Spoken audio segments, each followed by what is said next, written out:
Hello বন্ধুরা, Mary ব্লগে সবাইকে স্বাগত। আজকের ব্লগটা হচ্ছে ফেজারগঞ্জ আর কার্গিল বিচ বিকালের ভিউটা কেমন থাকে সেটাই তোমাদের সাথে শেয়ার করছি। দেখতে থাকো, আশা করি খুব ভালো লাগবে। তো চলে এসেছি ফেজারগঞ্জ। এখানে আগের বছর যখন এসেছিলাম এমনটা ছিল না, এবছর দেখছি খুব সুন্দর গুছিয়েছে, খুব ভালো লাগছে জায়গাটা। বাট এসে দেখছি ও মা, জলই নেই। সকালে কত বড় বড় ঢেউ এলো, জল এলো, আর এখন এসে দেখছি একদম জল নেই।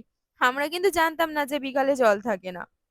এই দেখো সকালের ভিউটা দেখো একবার। সকালে জল কত উঁচুতে চলে আসে, আমরা তো বসেছিলাম পায়ে জল চলে আসে, আর কি বড় বড় ঢেউ উঠছে। আর এখন জলই নেই। তো ঠিক আছে, চলো এখন যাওয়া যাক কার্গিল বিচের দিকে। কার্গিল বিচে গিয়ে দেখি ওখানেও কি জল আছে, না সেম একই অবস্থা, জল ওখানেও চলে গেছে। চলো শেয়ার করছি।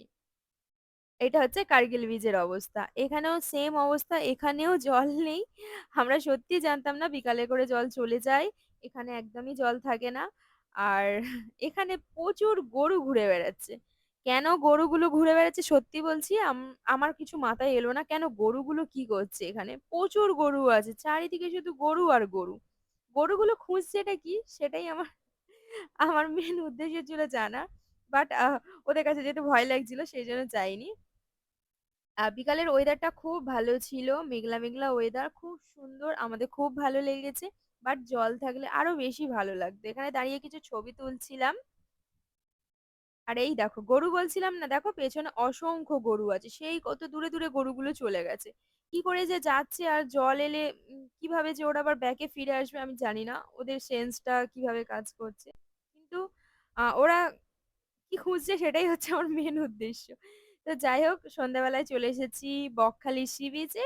তো এখান থেকে কিছু সি ফুড নেব। তো হাজবেন্ড তো সেরম কিছু খায় না, তাই লোটে মাছ নিলাম আর কাঁকড়া নিলাম। এখানে অনেক মাছ আছে, আমি তো সব মাছের নাম জানি না, মোটামুটি এটা হচ্ছে ভোলা মাছ। উম আহ আর এখানে ছিল পমফ্রেট মাছ, ভেটকি মাছ, চিংড়ি মাছ, কাঁকড়া, আর আর তেমন কিছু মাছের নাম জানি না আমি। তোমরা যদি জেনে থাকো বলে দিও।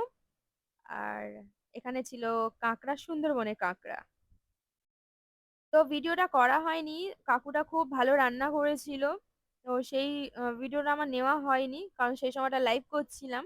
তো যাই হোক, আজকের লোক একটু কমই ছিল, ভিড়টা একটু কম, ভালো লাগছিল। আর জল চলে এসেছিল পায়ের কাছে, দেখো খুব ভালো লাগছিল, ওয়েদারটা খুব সুন্দর। তোমরা যারা যারা আসতে চাও একবার ঘুরে যাও বকখালি সি বিচ থেকে, আশা করি সবার খুব ভালো লাগবে। তো এখানে একটা জিনিস লক্ষ্য করো তোমরা, আজকে ছিল লক্ষ্মী পুজো। কোথাও কিছু না, হঠাৎ করে একটা কালো ঘন মেঘ এসে দেখছি চাঁদটাকে পুরো ঘিরে নিচ্ছে। দেখো কি স্পিডে ঘিরে নিল। তো আজকের ব্লগটা এখানেই শেষ করছি, সবাই ভালো থেকো, সুস্থ থেকো, সাবধানে থেকো, টাটা সবাইকে, আবার দেখা হচ্ছে নেক্সট একটা ব্লগে।